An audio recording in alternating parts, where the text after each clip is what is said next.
The thing that strikes me is that we all see this police violence and racism, and we've seen it all before, but nothing changes, Popovich said. That's why these protests have been so explosive. But without leadership and an understanding of what the problem is, there will never be change. And white Americans have avoided reckoning with this problem forever because it's been our privilege to be able to avoid it. That also has to change. Also selected to the committee is former Heat and Pistons coach and current TNT NBA commentator Stan Van Gundy. He joins us now on the show. And, Coach, we thank you so much for being with us here and sharing your perspective. What is the first priority right now for this committee that has been formed? Well, the first priority was coming together over the weekend and to put out the statement that represents the thoughts of a coaches association of over 100 head and assistant coaches in the league that I used to be a part of. Unemployed now, but they were nice enough to include me and a couple of others that were out of work. But it was number one to put together a statement. But then the harder work now is deciding on what we want to do in terms of action, because everyone puts out a statement, and that's great. You know, it raises awareness and hopefully puts a little bit of pressure on elected officials and such. But if you really want to make change, then there's a lot more work to do. And we're in the process of deciding what steps we want to take so that we can make an impact.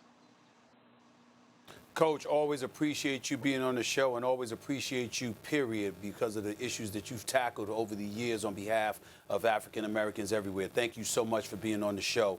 Let me ask you this question. Gregg Popovich spoke, and when he spoke about this particular issue, he talked about the need for organization if you're going to move forward and make any kind of progress whatsoever.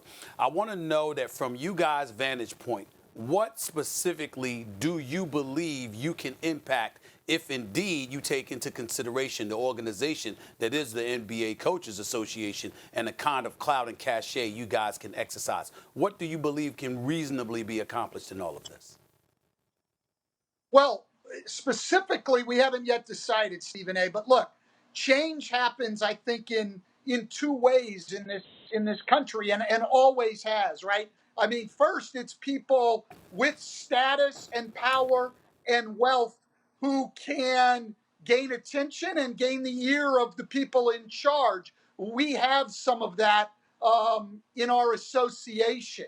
And then the second thing, if those people won't do the right thing, if the people that have the power in our society won't do the right thing, then we need massive protests and uprising to make the changes and to gain popular support. So we want to use our platform. Now, whether we use it, each of the coaches in their own communities to go out and lobby their mayors, their prosecutors, their police chiefs, their legislators, people who can make a difference, or if we want a collective national movement on some front, that is still to be decided, but we very much want to make an impact. Coach, I look at Dolan making that non-statement statement. As Pablo Torre tweeted out yesterday, only the Spurs and the Knicks hadn't made statements, but Popovich showed such leadership as always and articulated beautifully in very strong language exactly where he stood, which is, of course, right for righteousness. It was not what Dolan did, which I would say is the metaphorical equivalent of hiding in a bunker and turning out the lights, which is the act of a coward. What do you think is lacking in those who refuse to take a stand? You said people with platforms and people with a certain amount of clout can help affect change. What is lacking in those? What do they need to change about themselves in order to do the right thing?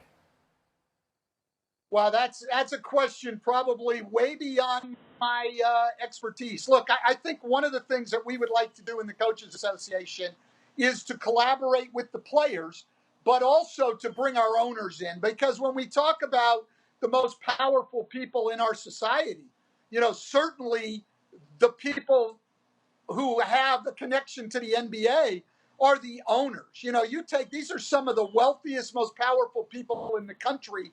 If they will align with the things that we're talking about and lobby and put pressure on elected officials, then you really have something going. I do think we have owners who are very concerned with what's going on, and we just have to try to collaborate with them and try to find ways in which they are willing to help.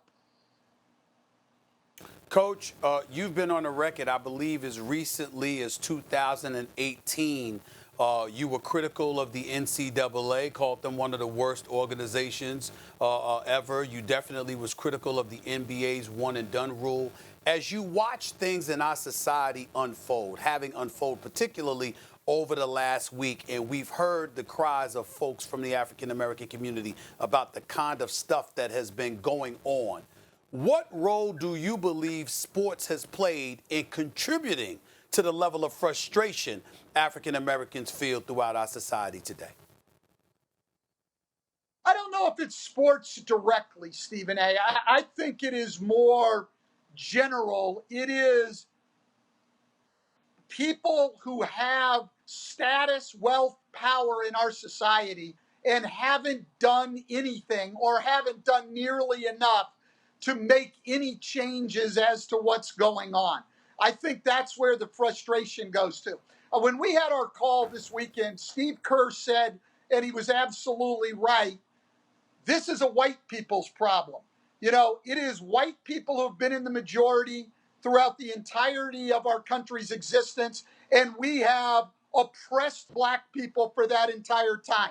From slavery to lynchings to Jim Crow legislation to mass incarceration to killings of unarmed black people by those chosen to serve and protect.